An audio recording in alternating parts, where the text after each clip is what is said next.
Hi, this is Vijaykesari and welcome to Andhra Podcaster, where we discuss questions, perspectives, and possibilities focused on development of Andhra. Hello, friends. Today we have Sheen Zutshi from Institute for Competitiveness. She's a research manager there, and we all have been, discussing a lot about skill census. What is going to happen with the skill census, and we have a lot of questions. We have done a set of episodes on that as well, where I've been sharing open-ended questions on that. So today we have a subject matter expert related to skills and some more areas. So I'm glad that Sheen has accepted our invitation to participate in our podcast today to educate us on broader economic matters such as skills, labor productivity, and its broad-based implications not only in Andhra, but since she's an expert in that area, we'll also try to pick her brain on the broad national level trends as well. So Sheen, I would thank you once again for joining in today. Before we start off, can you give us a small brief about yourself, please, to our audience? Sure. So, hi everyone. Thank you for inviting me for the podcast. My name is Sheen, and I work as a research manager at IFC. So, at Institute for Competitiveness, we try to do a lot of impactful work with the government of India, primarily with NITI Ayog, Economic Council to Prime Minister Office, and various departments, and we closely are associated with Stanford as well. So a lot of impactful work being driven at the moment, and I think it's a very important time for India as we embark upon the journey for becoming a developed economy by 2047. That is essentially the target. And I mean, I'm happy to join here because I think it's a very important moment for everyone out there, every Indian to reflect upon on what it means to be actually contributing to economy, because I think there is a lot of noise around. Okay, the Citigroup reported that India will not be able to have this their moment of growth, and they'll not be able to produce this much job. And then there is obviously a government of India's data saying a lot of good stories on job creation, which happen to be true, which are true in its true sense, 100%. But I think what matters for the country, and specifically, I'll just stick to Andhra Pradesh at the moment, because I think Andhra Pradesh happens to be the seventh largest state in the country, and in terms of population, its per capita income is around, I think, 1,40,000. And when we talk about Andhra Pradesh, it also happens to be one of the biggest state in driving the whole services economy. So because when you look at the GDP composition of what drives the GDP of Andhra Pradesh, from when we look at the changes from 2011, it used to be services sector used to be just 33%, and now is 40%. That is a huge jump. And when we look at agriculture still continues to be from 26% to 36%, 30, I think 36%. Yeah, there's a jump. So I think from 2011 to And a small 2022. correction, Sheen, on the per capita part, it's 2 point around 7 lakh per capita income. Oh, I think I Yeah, have quoted an old number, but yeah, yeah. yeah, sure. Sure. Please continue. Yeah. Sure, but when you look at when you look at Andhra Pradesh, now as a country, we need to start thinking about just not states as um, being part of India, but we need to consider the diversity of India, because when you look at states, when you look at Uttar Pradesh, its population is equivalent to Germany, France, and it's equivalent to countries. Our states population and GDP per capita happen to be equivalent to countries. So the conversation needs to move into how can Andhra Pradesh, which happens to be a 54 million population, it is comparable with Myanmar. How can it touch the GDP per capita of Myanmar? Because Myanmar GDP per capita is 4,500 something PBB US dollar. So, I mean, the broader question for everyone is that how do we look at, when we talk about skill set or when we talk about labor force participation, what is the idea? You want GDP per capita to improve. You want GDP per employed, which is the Y part of the equation to improve. GDP can increase. So, I mean, I can be happy about my GDP increasing by agriculture, but is that the idea? Because or the rural economy, I mean, it's a good thing for rural economy to contribute in agriculture, but as we go through the climate change and everything, are we going to produce the things as we continue to do at the same pace? Will we be able to keep up or broader things? So I think before getting into the questions of skills, I would like to just shed light on Andhra Pradesh. So when you look at Andhra Pradesh performance, specifically on GDP and GDP per capita, it has grown in last since 2011 to 2022. It has grown over 6%, and I think it's when you look at GDP and GDP per capita both, so it is a good sign. So there is no way I think we need to be worried about that, but because now the conversation need to go towards GDP per capita. So when you compare the GDP per capita of Andhra Pradesh with Delhi or Telangana or whatever, it will be low, right? So the question is, if we become a developed economy by 2047, what is going to be the per capita income of Andhra Pradesh? I think that is a broader question. Do we need to? We can't afford to be have a GDP per capita of just 2 lakh. 2 lakh would be nothing. So I think the question would be, because when you look at the GDP per capita of, I'll just throw number for US. Now it's a bigger country, but US is $71,000. It happens to be around that, and China happens to be around $18,000. India's GDP per capita is just 2,500 something. Yeah. So, Not crude on the statistics, but yeah, yeah, but it's 2.4 around that. K. Yeah, you're right. Yeah, And just USD to to throw one. some more color to your numbers from Andhra Pradesh context on the GDP per capita part, Sheen. If you Right. look at over the last 5 years, we'll continue. I'm in the same direction. I'm just adding some more material to your metric. See, Sure. while the GDP per capita increased, over the last 5 years, what are the means that contribute? What are the ways that contributed for that GDP per capita is primarily not, I would say, not productivity. I would not call productivity, but it is majorly driven through government support mechanisms in terms of welfare Mm-hmm. schemes or the freebies that the government, came forward to support. Either that could be during COVID or after COVID. So here is where my interest is. While you're thoroughly encouraging us to think about how to boost not only GDP but GDP per capita, the ways or the means that the governments are taking to boost that, is that also sustainable, is a broader question to me, right? So if you can take, does this make sense to you? No, no, Because definitely makes sense to huh, me.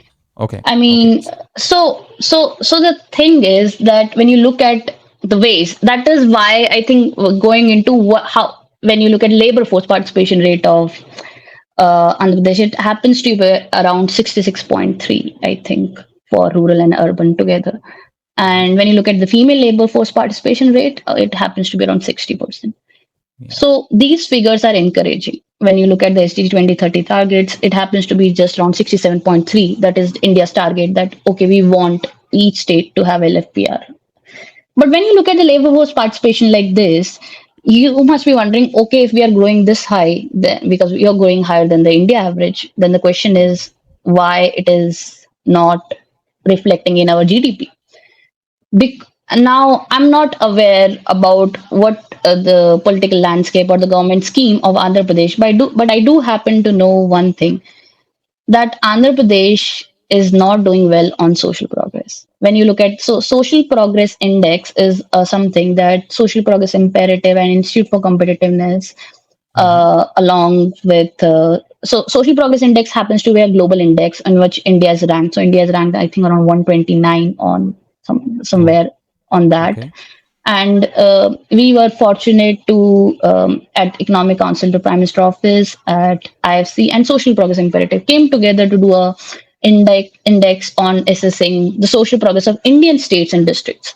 From mm-hmm. there, we see those things that you might be talking about. Okay, if we are spending Yeah. GDP per capita increase will reflect in your social progress performance. When you compare like Kurnool, I think Kurnool happens to be in Andhra Karnool. Pradesh, Yeah, yeah, right? yeah. It is. It is. Yeah. So Kurnool's performance, I think, is very bad because it's It's off it's targets with. it's drought. It's Yeah, in yeah. drought prone area also. Yeah. Yeah. So when you compare the per capita incomes and the social progress performance of in Andhra Pradesh districts, there has happened to be gap. Okay, so Kudappa and Chittoor happen to perform really well. They're in the high level social progress, and you see that reflecting in their outcomes. Because see, I think this is where I draw the line when it comes to GDP and obsession with the whole idea. Because the GDP per capita will truly reflect the progress as a government you have also made on the EVs initiative. So as a It's government, yeah. you have a burden of spending on education. You have a burden on spending on health outcomes. And when you look at the Andhra Pradesh data from NFHS, you will see in Andhra Pradesh there is a huge anemia problem in women, in children, and there happens to be a stunting problem and underweight. So we can be happy about okay, GDP per capita of Andhra Pradesh is good. In the current state, but when you look at from social progress lens, from the social development lens, it happens to be weak. Yeah. But Andhra Pradesh is not very bad compared to all the states in the country because it happens to be, I think, low in the tier four, that is the lower middle social progress. And I think in the higher tier, you will see states like Pondicherry or UTs, basically smaller geography. Yeah. Yeah. But I So think, so Sheen, yeah, before we go continue on that point, my curiosity is while you made an excellent point that GDP per capita alone is a shallow metric, and we no, need to no, not triangulate that GDP per with capita, GDP. Sorry, GD. just Got it. yeah. Okay. Okay. So to triangulate GDP versus GDP per capita with social progress index is what makes complete sense. I think that's a wonderful takeaway to start off with. Having said that, in the examples that you have taken, Sheen, between among Karnool, Kadapa, and Chittoor, Karnool has been in a very relatively poor condition in terms of the social progress index. Coming to Chittoor and the other one, other district, Kadapa. Kadapa. So, what explains the difference between these three districts? While Karnool being socially, poor in social progress index, because to me they all fall into Rayalaseema region. That's where Mm-hmm. these districts are going to be neighbors to each other. While one commonality between all these districts is also they are very much in the drought prone areas. In one of the most severe drought prone areas in southern India. Okay, so while I understand the context of Karnool being poorly rated in social progress index, though that's an assumption that I'm making because of the drought prone nature of that land. What explains that the better performance of Chittoor and Kadapa in the social progress index? So, yeah, I would like to answer that. So, when you look at the social progress lens, you're looking at it from three point of view. So, basic human needs, foundational well-being, and opportunity. So, I'm looking at everything and anything. So, I'm also accounting for when. So, I What mean, are those you're three? What right. are those three? Basic human needs, foundation of Uh-huh. well-being, and opportunity. That happen to be the social progress main three dimensions. But when you go If deeper, if you can just break down what those three mean in terms of yeah, normal a common person to understand, sure, what sure. does those three mean? Yeah. So when we look at the basic human needs, it Uh, assesses the states and districts based on the nutrition, basic, and human medical care. So it looks at what are health centers per relative to population because it has to be relative to each other. Then it looks at the all the anemia indicators, all the health outcome indicators, or where SDG targets are set, like stunting, underweight, and everything else. So it looks at those social outcome indicators. It also looks at water and sanitation. What is the progress on those outcomes? What is the progress on shelter providing? So how good is state performance on that? And personal safety. So this is for basic human needs because the idea of this index when it was formulated by Michael Green and team, and when Dr. Amit Kapoor started with the Indian lens, was that okay? India happens to be is India able to provide the basic human needs and the found that are important for a region to grow? Because if you're social, the classic example is Kerala, because you see Kerala's is performs exceedingly well on all these parameters. But then there is a saturation point. Kerala has a different problem. They have a fiscal balance crisis at the Yeah. moment, and do not have the population. They have an elderly population, whatever.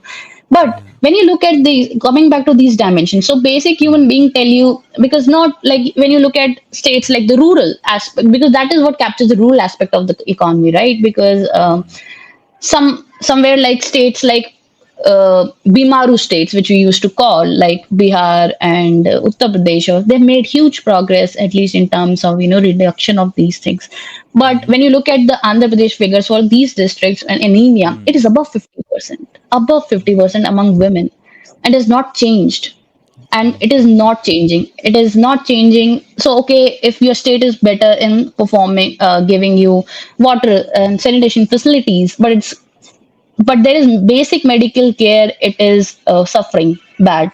And also when you look at the access to basic knowledge, so there happens to be another pillar called foundation of well-being, so which looks at the four aspects: the environmental quality, access to communication, access to basic knowledge. So there we see those things again, that okay, Andhra Pradesh seems to lack in access to basic knowledge. But when I look into deeper lens, and look at the opportunities, when you look at the access to advanced education, Andhra Pradesh happens to perform well compared to other states, and that also Access reflects to its education, is it?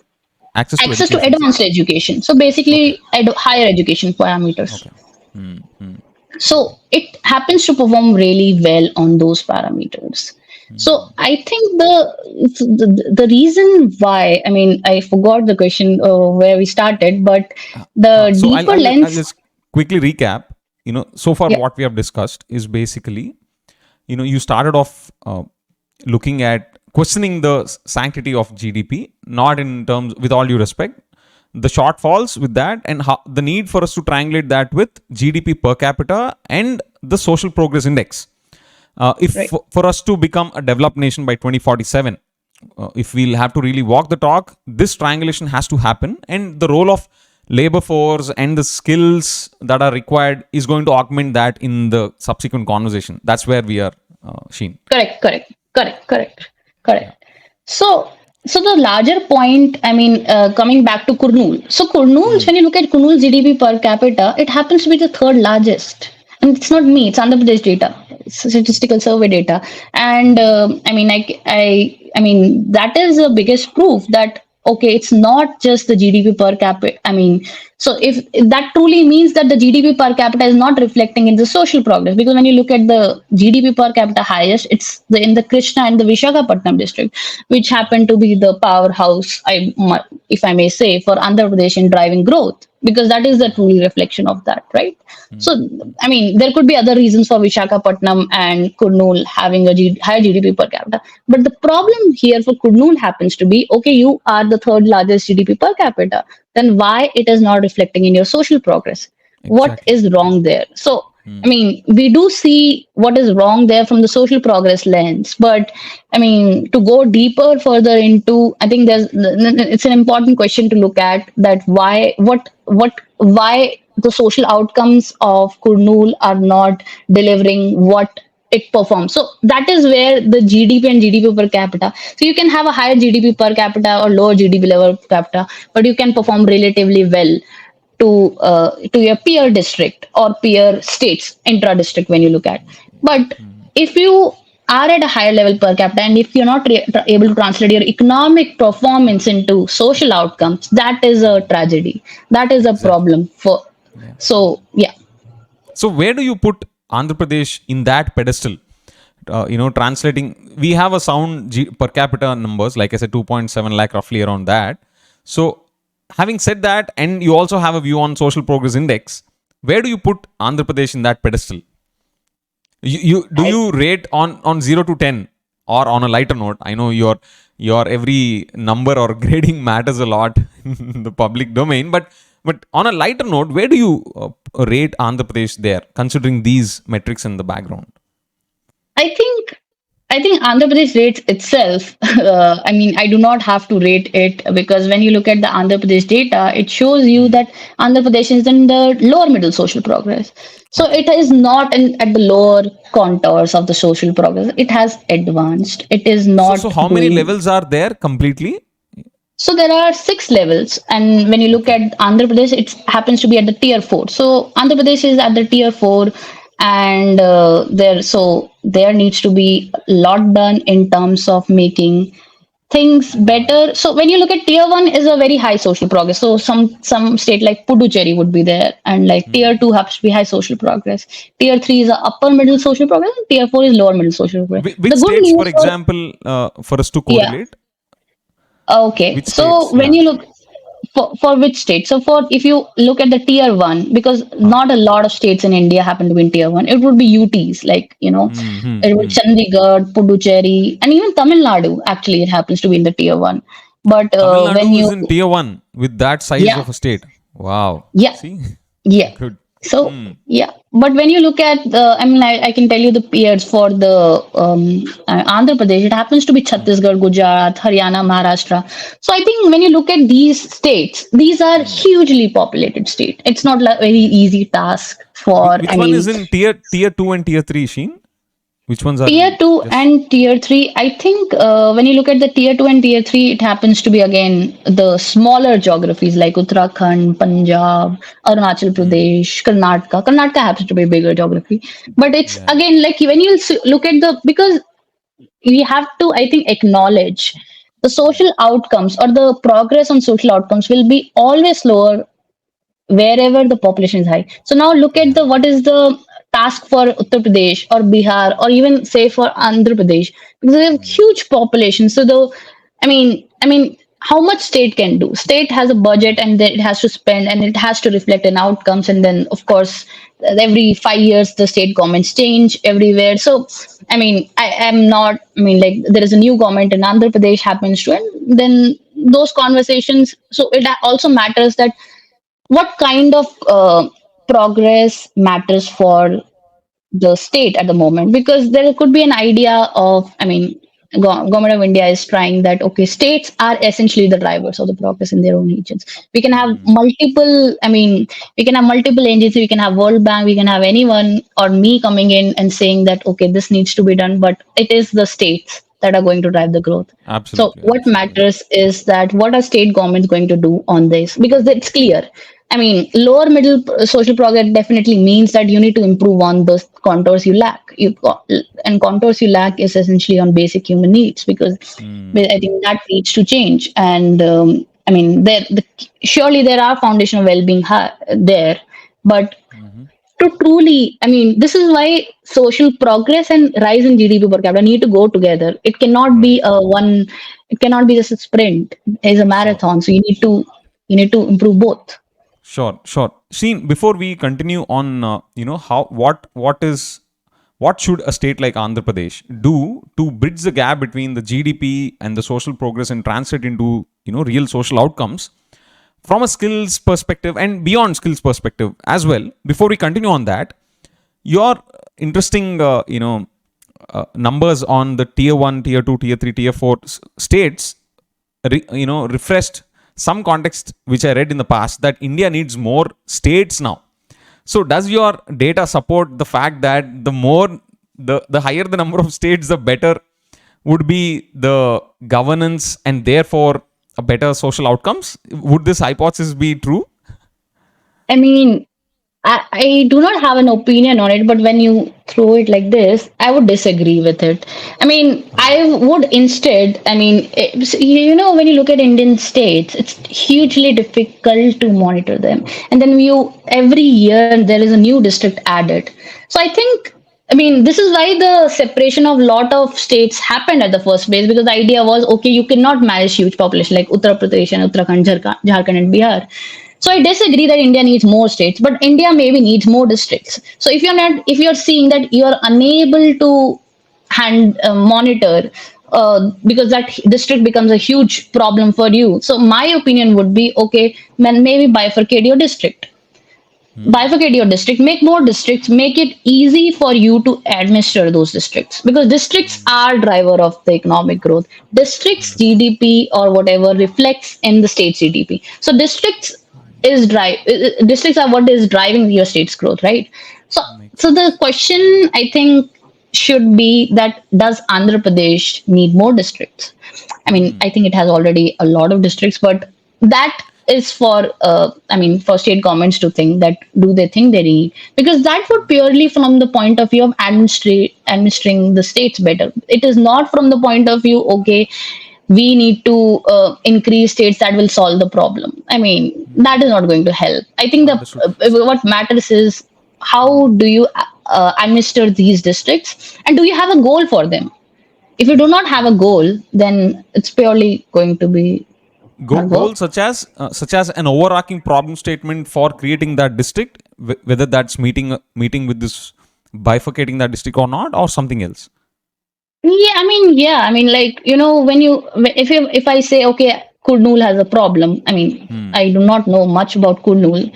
I'll be Sure. frank, but Kurnool, if it is facing a problem on social outcomes and state government is unable to solve that problem, so the idea might be, okay, can we split Kurnool and try to administer the problems? But I think, again, this is a very rigid idea also, that a state government decides to just split a district just because it's not performing well on economic. I mean, there are many huge reasons why a district is, why there exist 28 districts, or how many districts are in the Andhra 26. Pradesh? 26. 26 districts. Yeah. So why 26 districts exist in Andhra Pradesh? It is, the decisions are always made in from the point of view of administering them better. It is not from these lenses that I am suggesting that, okay, social progress you need to improve, or economic. That is my guess. I might be What's the wrong. difference, Sheen? What's the difference? Because I could see the technicality, or I could correlate to the technicality in the metrics that you produced for bifurcating a district. I could relate to that. But what are the other administrative reasons for splitting the district? I didn't get that point. I mean, there could be, the biggest reason could be the population, like the huge population, and you're not able to progress much on those social outcomes or anything. But again, like I say, there could be multiple conversation on why XYZ district needs to be split. But when you look at the statistical cost of renaming, distributing districts and everything is changed for, and it is a huge cost again for state governments or whatever. Because then you're creating a new district, then you need a district magistrate, then you need you have to allocate XYZ funds. I mean, to even say administer better is one part of the theory, but do states administer them better? We do not know, because Understood. I think Understood. that is something for state governments to answer. Understood. So, Sheen, just a last question on this. If I'm clearly getting a sense that it is a multifactorial problem whether to divide a district or not. It's not a straightforward answer. But if you can take an example for me to understand, when would somebody press a button to create a new district, as an example? Because population, like you said, like you already gave an example, that population could be one reason, but population is again correlated in a way to the social progress metrics.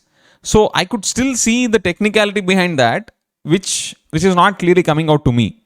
So if you can take an example other than the population part, which is not straightly attributable to some metrics, but it is complicated enough to take some qualitative judgments. So just out of curiosity. I mean, I do not happen to know such examples, but No, from you can just make it up. whatever, You can just make it up, Sheen. I'm not yeah, sure, asking for a real example. yeah. For me to understand the You, concept.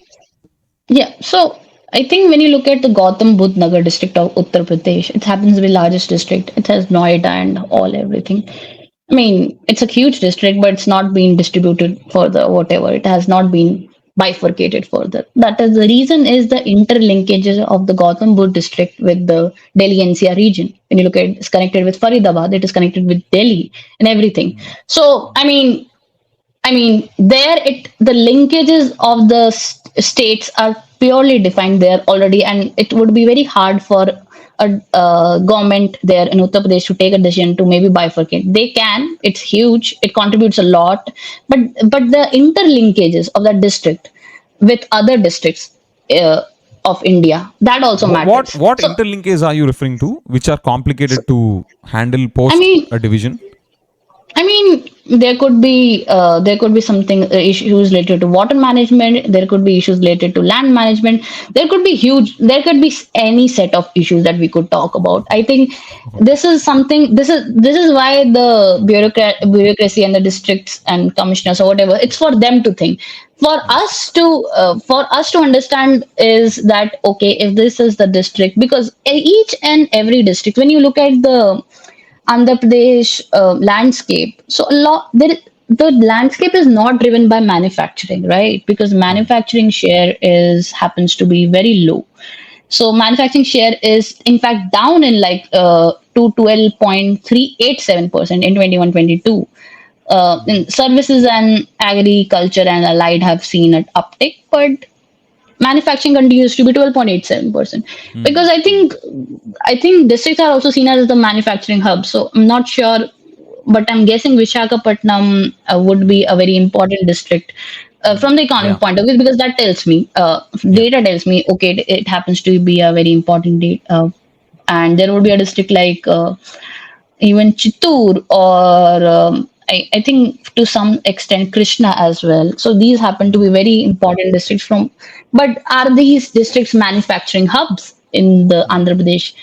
I mean, that is a deeper So, question. so, And so then, why would these districts being a manufacturing hub or not becoming a point exactly now? I was talking from the point of view of districts driving the growth of the state, right?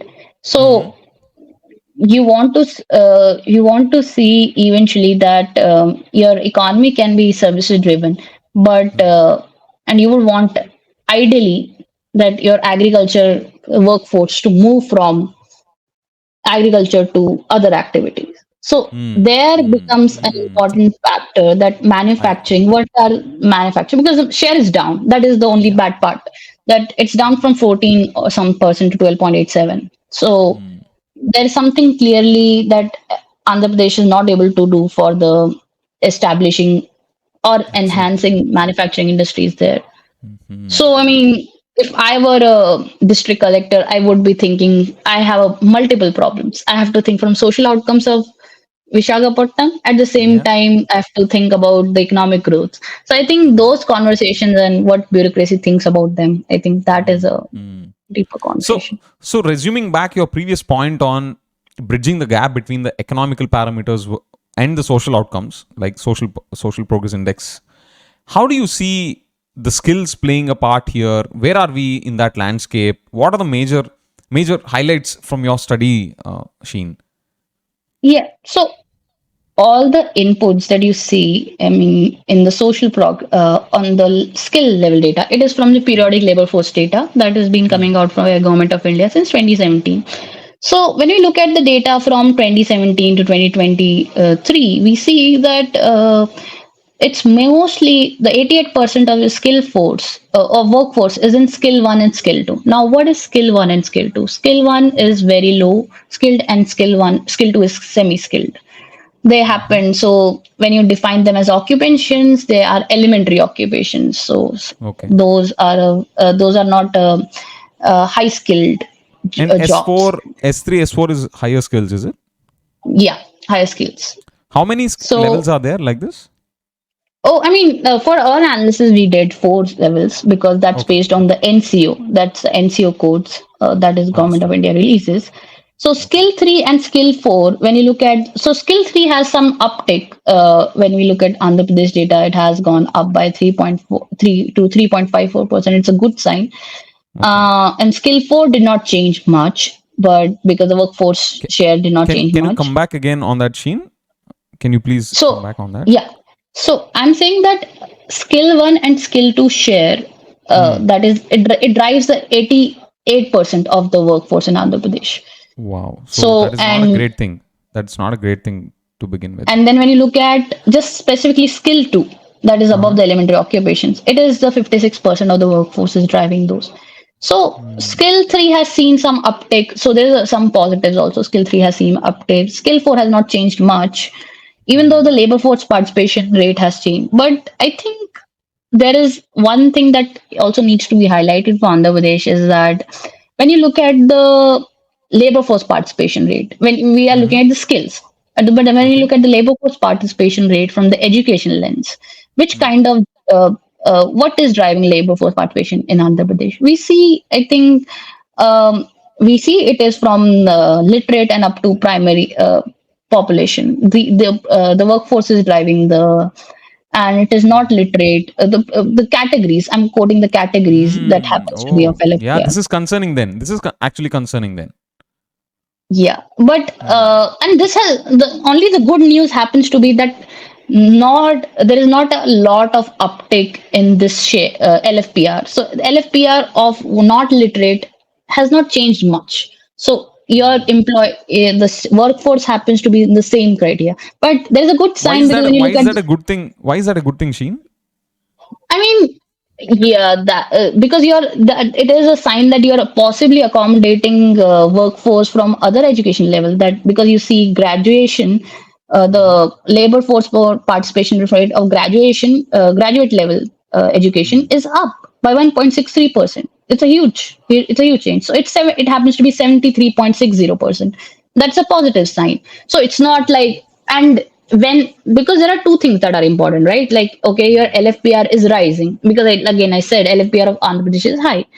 Then is LFPR of Andhra Pradesh being driven by graduate and the higher education levels, or by the poor?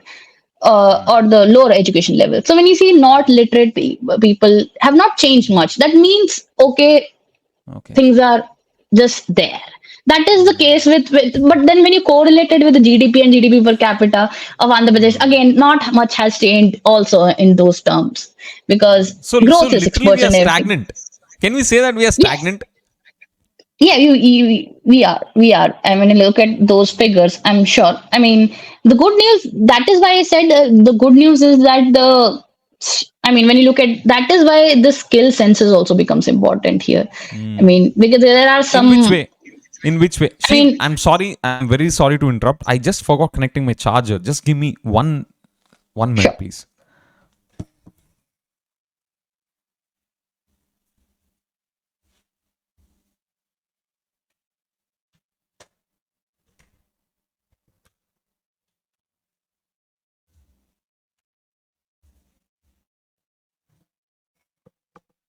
Sorry for that, Sheen.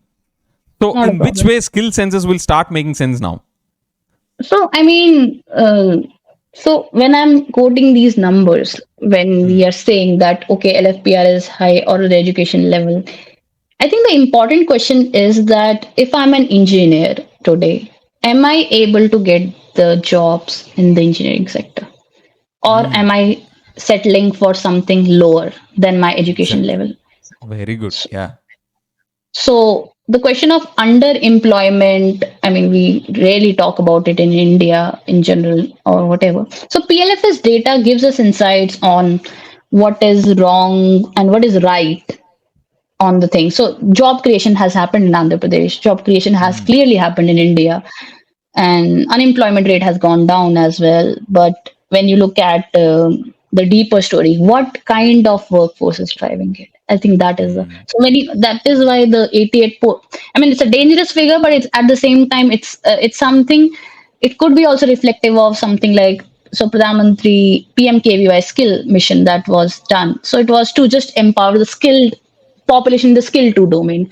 So it could be also a reflection of that we are seeing an uptick in that. So we cannot take policy action in see it in isolation. So Mm. I mean the mission's goal was to empower these people. So it could be a probably a sign that why you're seeing a huge population share increase in that. But then those kind of initiatives by governments are welcome, and they are most important at also at the higher education level. But at the higher education level, the story is very complicated because, like, when you look at Andhra Pradesh, I think there are 49, when you look at the college density per lakh population of Andhra Pradesh, it happens to Yeah. be about 49 colleges per lakh population. That means for every 1 lakh people in Andhra Pradesh, there are like one college, 49 right? colleges. Hmm. Yeah. So I think So, that so is how a do you look at that? Is it good, bad? How do you it is rate above that? national average, but it has to be increased. I mean, right? I mean, like, Hmm. I mean, What I what is mean, the suggested ideal number? I mean, I would not quote that, but I think when you look at the GER, that is the gross enrollment ratio at the higher education level, Hmm. that for Andhra Pradesh happens to be 37.20%. And in India's target is to have GER above 50%. And I think a lot of states in India, most of the states in India falter on this. So you have higher GER in school education, Yeah. that your enrollment is high. Hmm. But when you look at the higher education, that the graduate and the undergraduate and the postgraduate, it's very low. In Andhra Pradesh case, it happens to be 37.2 percent, which is very low.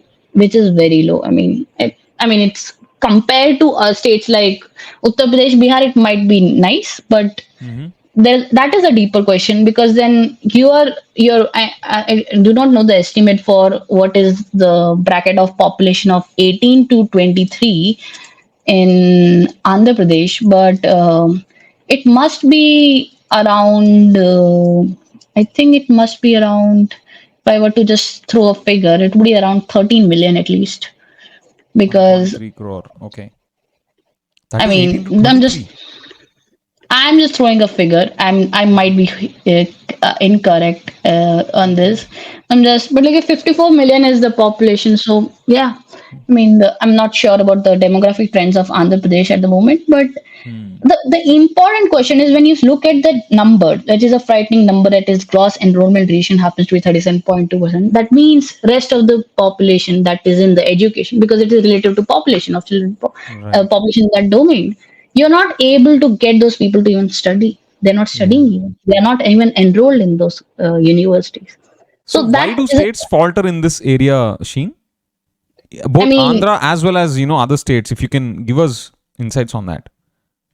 I think there are two, three reasons. One is infrastructure capacity. Like how much of, I mean, like when you look at the country, at Delhi University or say Andhra Pradesh University or whatever, Hmm. they have a limited seats and there's so much Hmm. competition and everything. You not have education infrastructure for all. So right, you it cannot accommodate all. So that is one, Hmm. they were faltering. So, and then even if you have education institutes for all, is it affordable for people to, Yeah. get education? Because till class 8, though, we have made ensured that no one fails in our country. No one is going to fail in our country till class 8 due to right to education and everything. It's a good thing or bad thing. I'm not going to say anything. But then, okay, till class 8, you're not failing. Then, when the journey of the student starts from class ninth to class 12th, you will see again the GER falling for, I think, most of the states in India. I do not have the number for Andhra Pradesh, but I think the audience here, anyone can check that GER starts falling and the dropout rate starts increasing. Hmm. And anyway, even if these people come into come and into university and colleges, do they have the jobs? Where aren't the jobs there to take them? Because that is another problem. Because when I look at the AICTC data for Andhra Hmm. Pradesh, it shows a good stories, because there is a intake that it can AICTC just from the engineering and technology point of view, because for Hmm. that course, when you look at that, that government of India data shows us that there is intake of 2,37,000 and you enroll around 1,55,000, which is a good thing. And then of the 1,53,000, only 73,000 around happen to pass. So then the placement thing comes into, and then out of them, I think 63,000 are placed. I mean, placement rates are fine, but then even if you get that education level, is private sector creating that many jobs to absorb this? This is why the demographic dividend argue the whole thing that we think of, that India is a Correct. hugely, like, it's becoming a very overestimated point now at this point, because like if you're not able to absorb the workforce or the young population into workforce, you are heading towards a deeper problem. You Yeah. are creating a different crisis of altogether. Although I'm sure fertility rates in southern states happen to be lower than the what are in the northern Yes. states, That's right. uh, but still, I mean, you have to. I mean, the when you talk about the SDG goal 8, decent growth and economic outcomes, what is the idea? That when they say LFPR has to be high, it also means the kind of jobs you're creating have to be high paying. Your Yeah. GDP is not going to automatically increase. Your jobs have to increase, and at the same time, the income of those jobs have to also increase. So Yeah. yeah, as long as you are not empowering the anyone like farmer and as well as the education level, I mean, the idea is to how do you absorb this workforce? Perfect. Till Perfect. you are not doing a job, you are just a labor. Yeah. Yeah. That is a sad part. But you're not a human capital, because the journey towards human capital is that. And even if you, I mean, because what that is why the important question is what kind of jobs we are creating.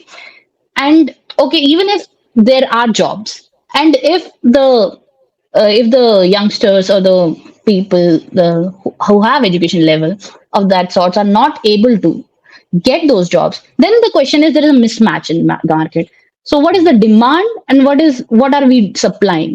Then the whole idea about, even if there are enough education institutes, what kind of education are you giving? What is the kind of Perfect. curriculum? Is it going to match the needs of the market? I don't think so. It does. It did not meet. I mean, I happen to be from Jamia Millia Islamia. It's a central university in India. Yeah. I do I not. understand. I mean, it's an excellent university. I mean, in terms of giving, but I mean, and I can say the same for I think Delhi School of Economics and everything, from where most of the people do post graduation in economics and everything. But I mean, I don't think at the moment any of these universities in India are thinking from point of view of the youngsters and this demographic dividend. It has to be forward looking. It cannot be the way they are looking at it. This is why when we throw these words like AI. Okay, AI is the new thing. Yes, it is the new thing. It 100% is a new thing. But is your curriculum even updated up to your accommodate your best of the engineering? As not saying be as good as MIT or Stanford, but at least be as good as that you are seen as a good engineer. You are making good engineers, because then someone who is doing a BTech will go and do an MBA, and it's not likely more likely. I'm not saying it's a choice, anyone can do that, of course, but they are more likely to go. And same for someone doing like a biotech. So I mean, the biotech sector in India and or the bioeconomy in India can boom. Yeah. But when you see, there aren't much courses in biotech, but in US it is the one of the highest paying jobs, Yeah. and in Singapore, it's one of the highest paying jobs. But here, someone who is doing graduation in biotech, they'll think I'll do MBA. यार यहाँ तो scope ही नहीं है. I'll get 50,000 max if I do more padai or whatever. So I think so I mean, youngsters are also, I understand. So we are demotivated because even if we do so much, even if a lot of people spend so much money on IIMs and everything, are we able to? I mean, there are clearly pick any report. I'm now deviating from the point of view of what PLFS says. But if you look at the discourse also, even at the placements and everything, it is falling. I think there is no good science there. So I mean, there is clearly, I think, for each state or everyone in India right now to think that what needs to be, how our education institutions need to look like, and what are the outcomes we are producing. I mean, school education, we have done, I'll say, a decent or good job over a period of time, because we have been able to. It's a very difficult thing to, India is so huge, it's so diverse, so many languages. To accommodate everyone's need, it's so difficult. But India has been able to do some good level of groundwork on basic education. This is why you see most of the Indians in US, right? This is why you're seeing most of the our best of the Andhra Pradesh people going to US and doing, Yeah. because they're paid enough. They're paid enough of that worth for their jobs. So as long as you are not paying people what they deserve, but you and no one, and I think I'm just coming from the skill point of view. I do not think our universities and education institute train us to be accommodated in the skilled workforce. It is harshly the truth. They are not a, either they are not in touch with what are the needs, or there is a mismatch. There is a huge mismatch, of course, because when you see there are jobs, the high skill sector I'm now referring to, I'm not going to, because skill one and skill two is a different story altogether, because people need jobs, so anyone will apply on anything out there. Engineer will also apply on peon job. That's what happened, right? I Yeah. mean, in fact, there was a news yesterday for Gujarat. So I think there is an engineering company hiring for 10 people. I think Yeah, somewhere 1,800 around people showed up. 1800. Yeah, yeah. They were, the corridors were full and the railings were falling off. Yeah. So that is sad, right? Like, I mean, like, this needs to change. Like, Yeah. what are these engineers? What are we? Not everyone can afford to go out and study and whatever. Anyway, even if you go out and study because you can, you're just contributing to US economy. You're not, or Hmm. their economy. You're not. It's a brain drain. We are losing the best of the talents in the country, right? So I think education, there has to be a revolution. When, I mean, I crudely will say, I mean, nothing will improve on the skilled workforce, anything or whatever. I mean, skill census, I think that is why I say skill census is a good idea, because I think that will reflect on what are the needs of the market, what kind of jobs you actually need. And Hmm. I mean, and the education level. So if someone like engineer is doing someone at a lower education level job, it is a bad sign. So that Yeah. is for state to fix. But I, right now at this position, neither a state nor as a government of India will be able in position to say something on this until they do a survey like this. That is, Excellent. Yeah. but again, to administer a survey like this at a country level, it's very tough because it's huge cost, Yeah. huge cost. How So much I would that think that is cost? Any rough estimate? May not be at country level. Please shoot a number, what wild guess. A I thousand I crore? have. I don't think it would be 1,000 crore, but it's a huge cost, because, and then because you have to also remember at the end of the day, we have a real economic crisis, economic and social crisis in terms of health, because you need to improve the health outcomes of the population as well, because you need healthy population to drive your labor force. Yeah. Okay, now you have good But education, but you do not Sheen, have even that. sorry, but even if it is worth 1,000 crore to do that census, census and survey, let's say that's an exorbitant number. I'm just taking out of the Yeah. thin air, but isn't that worth it? Even I if think it it's is a worth thousand it. crore. It is. I don't know. I do not. I think I believe in the state machinery. They'll make it happen in a very less amount, not 1,000 crores, but it's a huge cost in terms of administering the survey, getting the right questions, asking the right questions, asking the things that need to be addressed, because there are, I mean, PLFS data gives us a lot of story, but to dig deeper you need some sort of, and I don't think that something like this has been done in India. Yeah. And I think when you're looking outside, everything is statistically, statistical systems are so robust around the world. Not the world, just I'll say developed economies, The, but like in our country, I will say this example for Karnataka. Karnataka is a so well managed state in terms of statistical ecosystem. This is why is it compared to Silicon Valley? Everything, so, it so is so there. which data points are tough to capture? Which Karnataka cracked? I think they captured a lot at decentralized level. They captured a lot at local bodies level. They captured a lot at district level. So, and just not at one indicator, at every indicator. So, because Is it? there the idea is, which is the missing idea in country, is that not all the job has to be government job. It has to be private sector. The Yeah. private sector is the missing element in this entire story, because private sectors is not doing enough, and then there could be multiple reasons, and I mean, but private We, sector we'll, has to we'll, do more. we'll just break that down. So far, we, just to recollect what we have been discussing, we started off with, the statistical, I wouldn't say technical fitness, which is lacking in GDP metric, but what are the ways it is falling short of, and what needs to be augmented in terms of GDP per capita. The focus needs to be shifted there as well, along with triangulating the social progress index, the social outcomes. And then we went as in detail on my request into the Karnool, Kadapa, and Chittoor regions to understand what explains the difference between their social progress outcomes despite having a higher GDP per capita.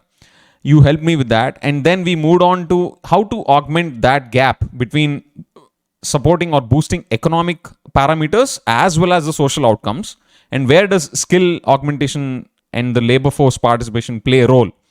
So there we went on to understand layer by layer. I really loved the way you narrated, Sheen. Thanks especially for that you went on layer by layer.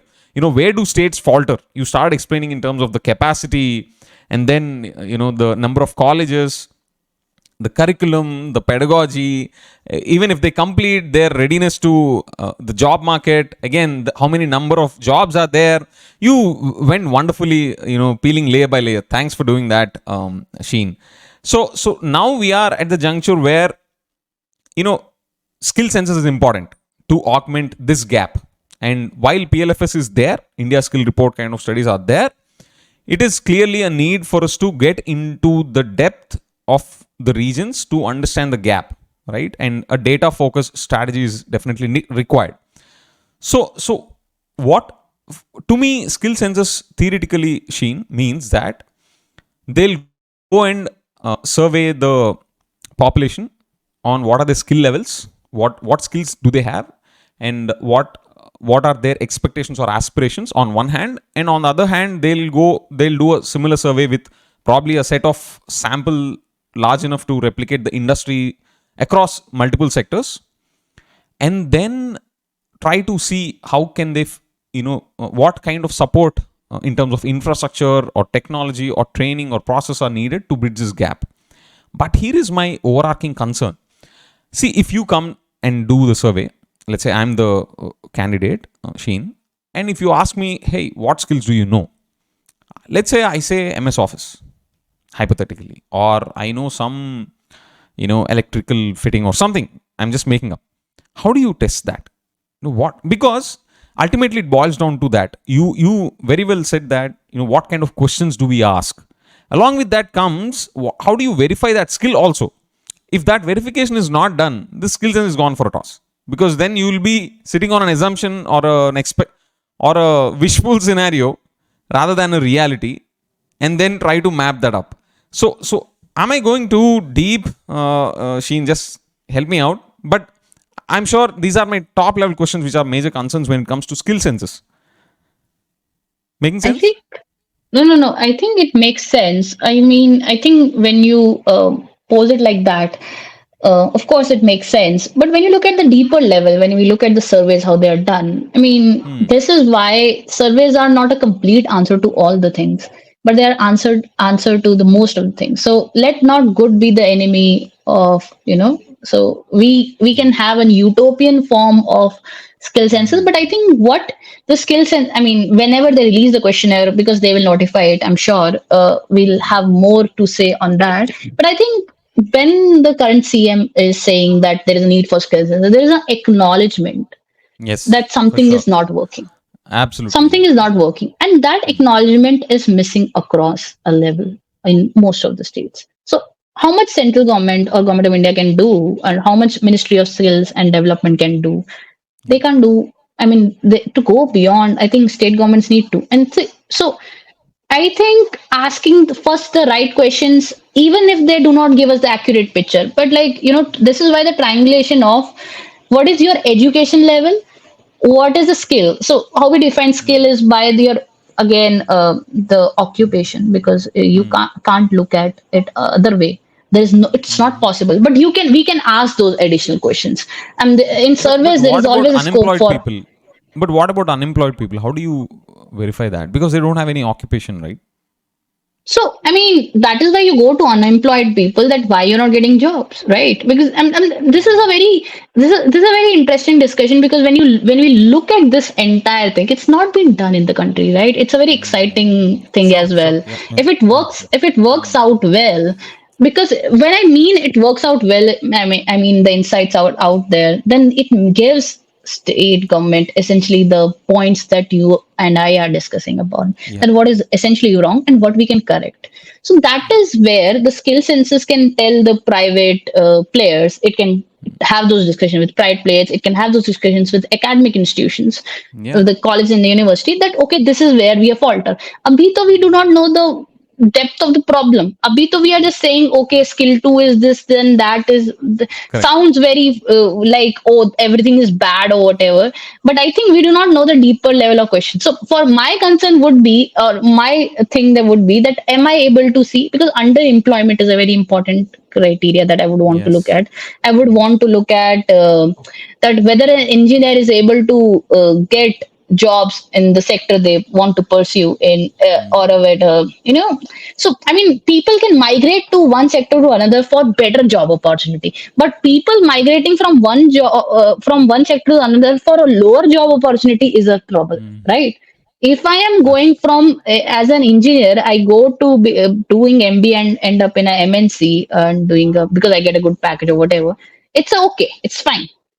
But if I am an engineer, but and I'm applying for a group D post, like a peon or like low grade level jobs, I'm yeah. overqualified to do that. Then that Yeah. is wrong. It is good to have Exactly. aspiration, but it's good to. I mean, I cannot blame anyone, but I'm just saying that this is a problem. I mean, this is a problem. Yeah, So yeah, that's a. sure. Got it. Got it. So how do you, how one thing is, I second you there, Sheen, that acknowledging Mr. Chandrababu Naidu Garu, Honorable CM, he acknowledging the problem through skill census by doing a skill census is very much the need of the hour to the country broadly. I'm 100% on that. And how are they going to design the nuances or the mechanics is we all will wait and see. Having said that, what is the current skill landscape across, if you can take few industries probably which have high capital to employment ratio, let's say if you Mhm. take high tech, the capital to employment ratio is not that great. There are a lot of automations and machines taking care of stuff where employment generation is not a big, is cannot, they cannot accommodate more number of jobs. But if you take sectors like probably in services, let's say tourism, or in probably retail, I don't know, even in retail things are getting automated and all, a lot of automations are happening. But if you can pick some sectors for the next 2 to 3 years, and probably for 3 to 5 years and 5 to 10 years, if you can just throw a color or a picture on what could be the future state of these sectors. Why I'm asking that is for the audience to relate to the skills that are needed and probably then gear up accordingly. I understand Yeah. one part is you have been thoroughly giving a very data based perspectives from the policy angle, and implications to the governments both at center and state. Coming to the end consumer of this content, somebody like a college graduate or somebody who's pursuing a degree or who's freshly looking for jobs, what should be the perspectives that they need to carry towards upgrading skills or towards looking at technology across different industries which sound good to you? So, I mean, when I look at the Andhra Pradesh data from PLFS purely, it tells me that IT sector has not grown much there. I mean, it has grown, but like, I mean, the services sector is driven by local services. So when I say local services, I mean local logistical services, local real estate, local food and beverage industry, and everything. Business services is sort of thriving in Andhra Pradesh. It happens to thrive there, and Which business distribution of services are you electronics. referring to? So in business services, everything and anything that comes under those occupations under business services, it's very different from the IT services and everything.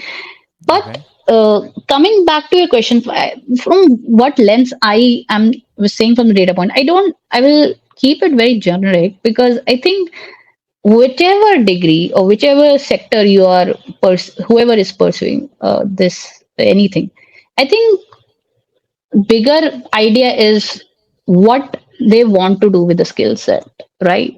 Because where they the vision might be missing from education institutes, but you need to have that vision, so where you see yourself, I think that is a primary, because this is a very individual thing I'm saying, because I'm not going to point to the sector simply purely for the reason, because I think what is important implicitly is to understand where you can contribute or where do you want to be. Because I mean, a person in AI doing something good in Andhra Pradesh can easily end up at Karnataka or US or wherever, right? So the Yeah. essential question is, what does that person need? I think if your education institute is not able to cater to the current needs of the society, because I think there is a this is a Pandora box of questions, because I mean I can go deeper and everything, but it's just too much. It can be a different session altogether. But like for engineering, I think I'll just point to engineering or someone doing economics. I think the curriculum, what tells you, have to go beyond the curriculum, and like you have to complement it with these. So now the good thing is that now you have, because of AI and because of the whole how the fourth industrial revolution is moving, now you have access to technology, which solves your problem. So now you need to go beyond your curriculum. So you can, there is MIT, all these, Harvard, all these have open courses, edX and all this Coursera. You have to, I mean, if your education institute is not providing you the right skills or right education curriculum, then you need to complement for. But people would not know how to start. But I'm sure, like I mean, there is huge resources in terms of where people want to start. So I think the important question becomes where the individual aspiration comes into play, because that is. But again, like not most of us like learned our all the skills on job. So my takeaway is that whatever you do as part of those courses or AI learning or whatever, as those things will help you. But at the end of the day, I think what is missing from the workforce narrative is also that on job training. How much people are getting trained on jobs? That is a very low number in India. I forgot to look at Andhra Pradesh number, but I'm assuming it's still low for formal training. How much people are formally trained on workforce? Because if you can't fix, because education institutes and curriculums don't get fixed in a day or so. They take years, and for that outcome to reflect. So I think what would be most important is that private players, all the companies need to upskill on skill training. But for that, I think the students do not need to worry about what they do not know. I think that is why I say always that please know the vision. Please know the vision. Where do you want to end up, rather than being thinking But about Sheen, chasing a skill. but Sheen, here is a practical challenge. At least from my experience and with my experience with my friends, that during that age between 18 to or 18 to 21, 22, where their UG courses are going to set their majority of the career Right. directions. I think they don't have that vision. So how do you, Yeah. what are your thoughts on that? I mean, again, that is where the whole educational infrastructure and everything comes into play. But again, I am now when I spoke about these points, I spoke for the, I think, tier one people. I did not speak for the people in the rural areas, because they would not. They thought they will just come into college and they'll get jobs, right? Exactly. So, Yeah. No, so I'm I mean, Sheen. Even in tier one cities, or let's say talking about the big cities in Andhra Pradesh, people carry the same assumption, and that is the reason why mhm, parents are willing to shell lakhs and lakhs of rupees every year for their BTech. right. To the tune of 3 lakhs, 4 lakhs, 8 lakhs per year, with that expectation that अरे अगर मेरा बच्चा इसमें admission आ गया तो उसका career set हो जाएगा. So that's a fundamental assumption with which people are spending lifetime savings into this college during UG courses and PG courses. This is why So, the so the whole, point is, yeah. not, it's not a problem only in rural area, but even in big cities as well. So that's my concluding remark on that. Yeah, yeah. So when I meant so when a student embarks upon this journey or education, they're coming from rural areas, probably coming to these cities to study, right? Because rural areas do not have these education institutes or Yeah. these good education institutes. That person will think, okay, I'll score good marks, I'll get a job. But I think that is not what is not working. And sadly, I do not have any solution, but Yeah. this is why other countries have gone. Why do you see entrepreneurial spirit more in other countries like developed economies? because their curriculums, their education ecosystem allows them, empowers them, and forces them to be in those uncomfortable situations. Yeah. No spoon feeding. So yeah, placement cell is not even a thing in US. I don't think so. It is a thing, and so we need to. I think this is why the stature of the kind of education institutes is is a concerning thing, because the kind of curriculum, and I'm sure UGC is thinking about all these things and everything. I'm sure everyone knows the problems, but I think that is why I talk from the individual aspiration point of view. That okay, if I'm saying that okay, I want to do something in AI. Okay, that is very generic. What do you want to Yeah. do with it? That is not the answer. That is not the thing that you're looking at. You want to say that this is a problem that I need to solve, and I think AI could be one of the solutions to it. So Excellent. you Yeah. see, so you do not have to learn AI. You need to know the basic AI, how do it does artificial intelligence works, and how it can complement the problem you're trying to solve, and then sadly it's the truth that you need to meet the right people. You need to meet the people who are working in the same domain. You need to interact with the people. There are people who know a lot, but then some people are like gyan de denge, not that, but like you need to go be in the right spaces also to see whether things you are doing will make an impact. So I think the important question is like, if you are in any field right now, and AI might seem a buzzword, but if you do not have a problem to solve from AI, you can learn all the coding. I know coding, but I do not have any problem that I'm trying to solve from AI. So I think this is why the core thing should be ki, okay, if my goal is to do this, then in AI, then what do we need? And due to technology and due to YouTube and due to all these LinkedIn and everything forum, there are much more. There is so much information out there, Yeah. and the only problem is that you just need to filter that information, that what is right and what is not wrong. Right. And sadly, this you'll learn through your journey only. Because none of us, I'm sure this would be the case for you. Our education did not empower us to be those. These things come from real experiences. You have to Yes. be on Yes. ground. You have to be. Absolutely. So for the students, like I would suggest that if you can shackle yourself from the mindset of being just a student, I would always be an economic student. I'll be always a student of economics. I learn every day, everything, new things. But I think to even embark on a certain journey, you need to know who are the right people you need to be around with, because like there has to be some mentoring that has to be done. If you cannot find your mentor around, you need to look for them. Because I think this is a very individual perspective I'm trying to give, because Sure. we can say a lot about state governments, we can say a lot about education institutes if they're not doing much, but at the end of the day actually yahi baat hai, because like if the jobs are 20 and the people are thousands, then there is going to be the same problem. So job creation, I think, is the by private sector is something government needs to look into. But at the same time, I think for students, what it means is that they need to push hard, work hard in. And sadly, when we talk about engineering and all these tech areas, or anyway higher education, very STEM related education, these are still doing better, right? What about the other people who are in the social science background, Yeah. Yeah. whatever? It does not mean they are not very important. Aisa to nahi hai. This is not the case, right? So Correct. so empowering all, right? That is the answer, and you have to Sure. empower yourself with the knowledge, and your books are not good enough, going to be good enough for it. You need to go beyond this. I think I'll suggest reading everyone. People should read newspapers every day. I think newspaper reading is very exceedingly important. You need to move towards that, and who knows, like more people.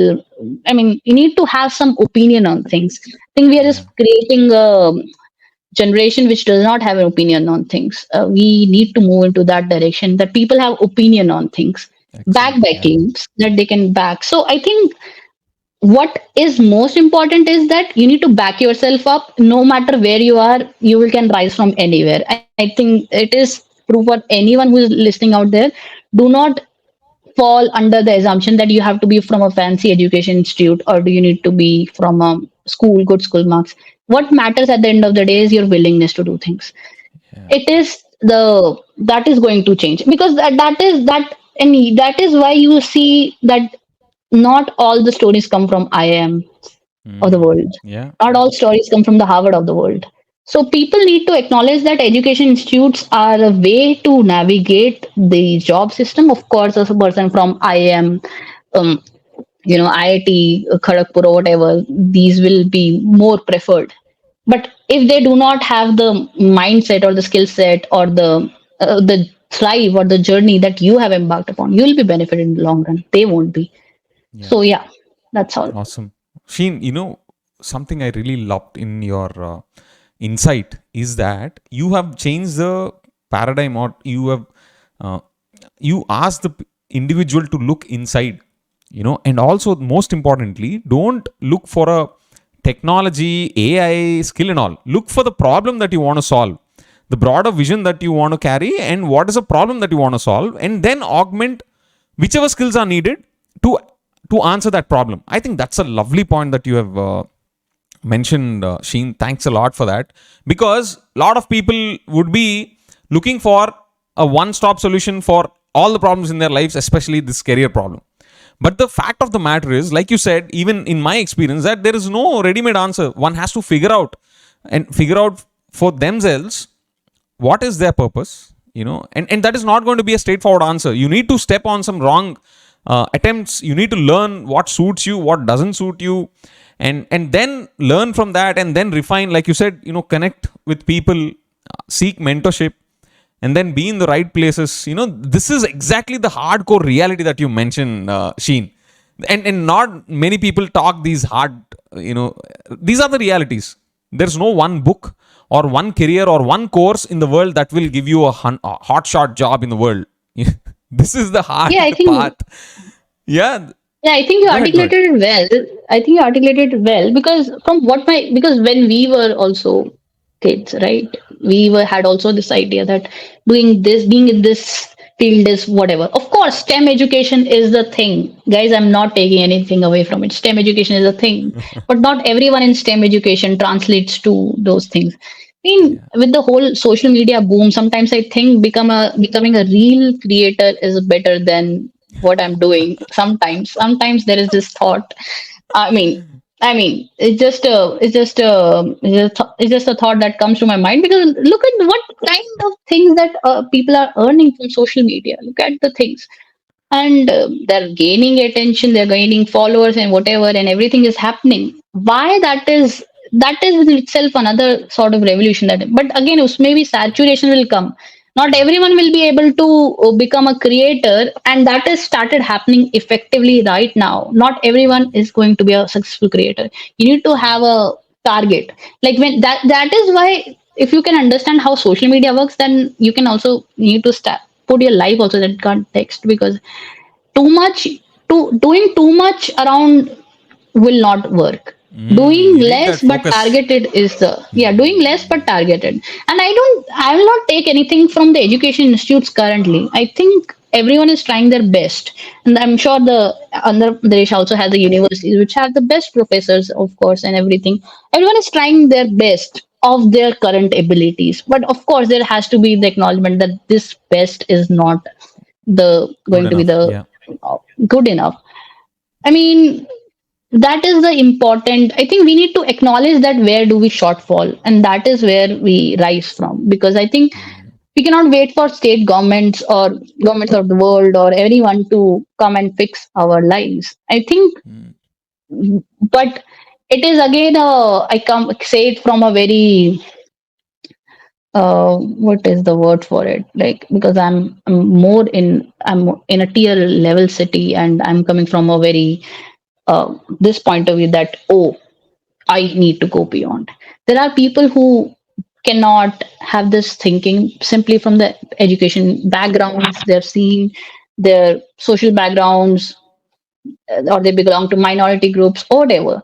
So they will see this as, oh, this is such a privileged thing to say. Yeah. But at the end of the day, that is the sad reality. Everyone has to work hard.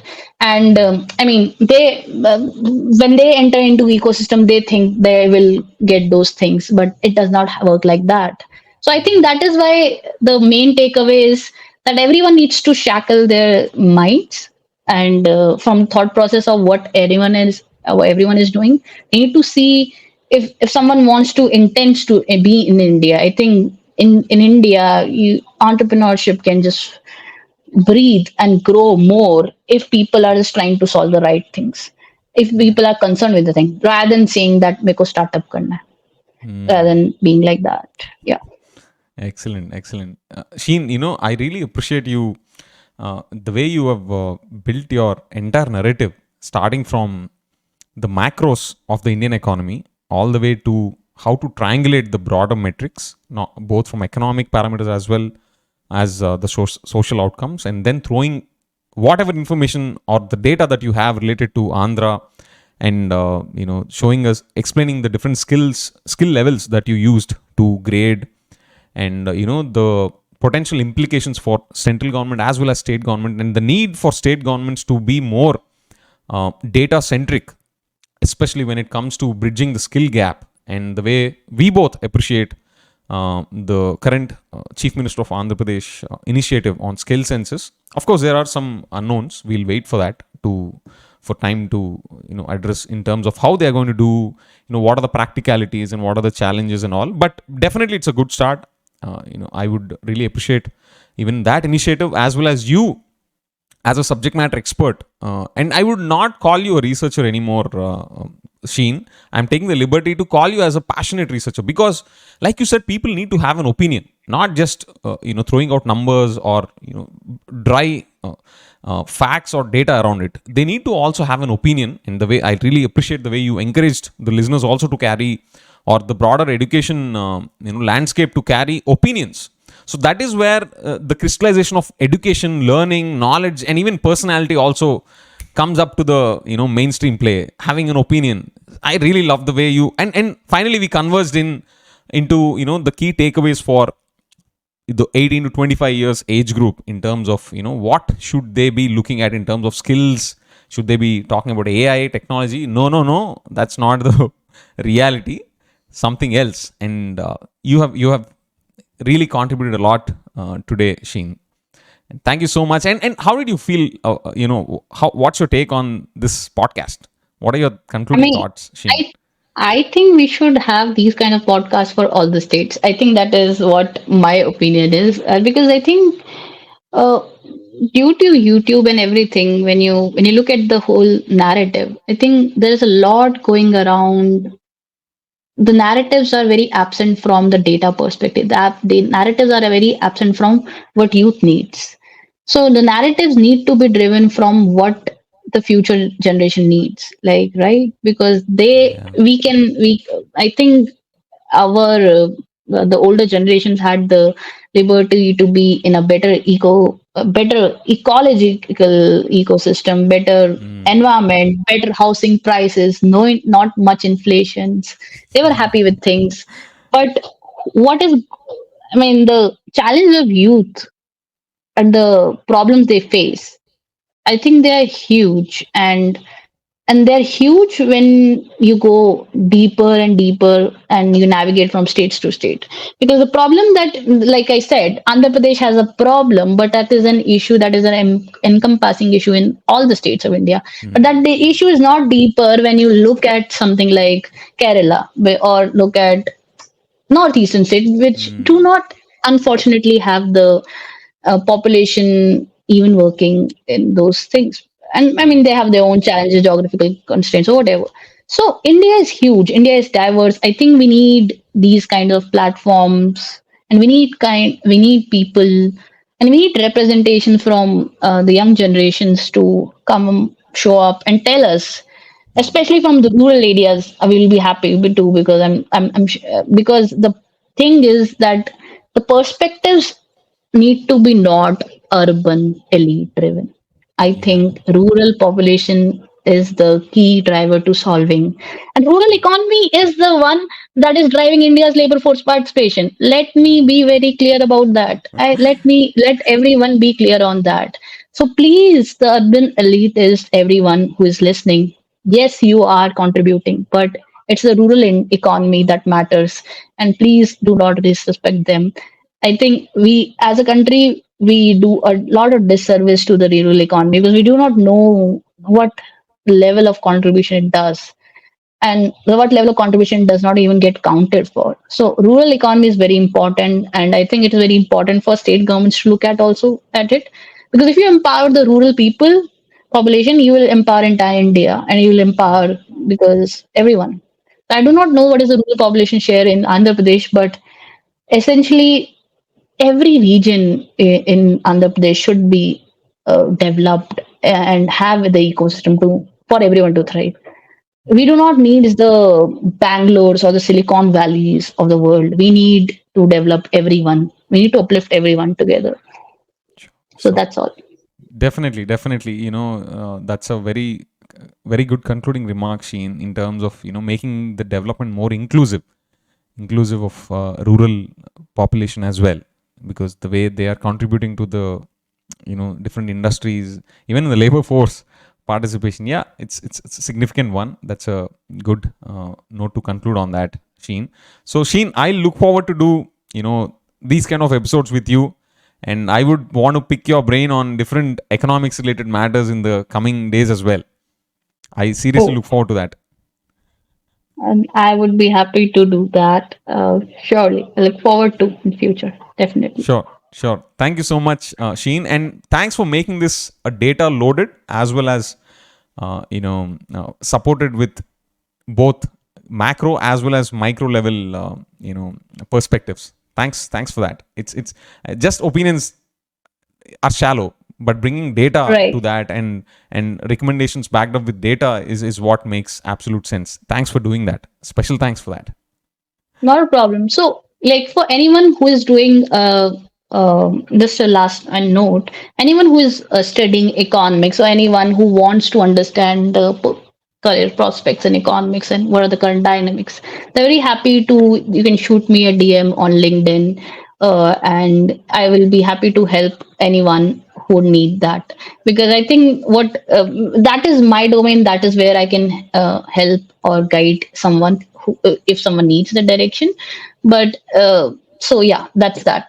Thank I'll you. I'll make sure that I put your LinkedIn link in this video description, Sheen, so that people can reach out to you after watching the video or through the description right away. Need not even search. I'll make sure that is there in the description. Thank you. Thank you. Thank you. Thanks, Sheen. Thanks for doing this. Not a problem. See you. Bye bye.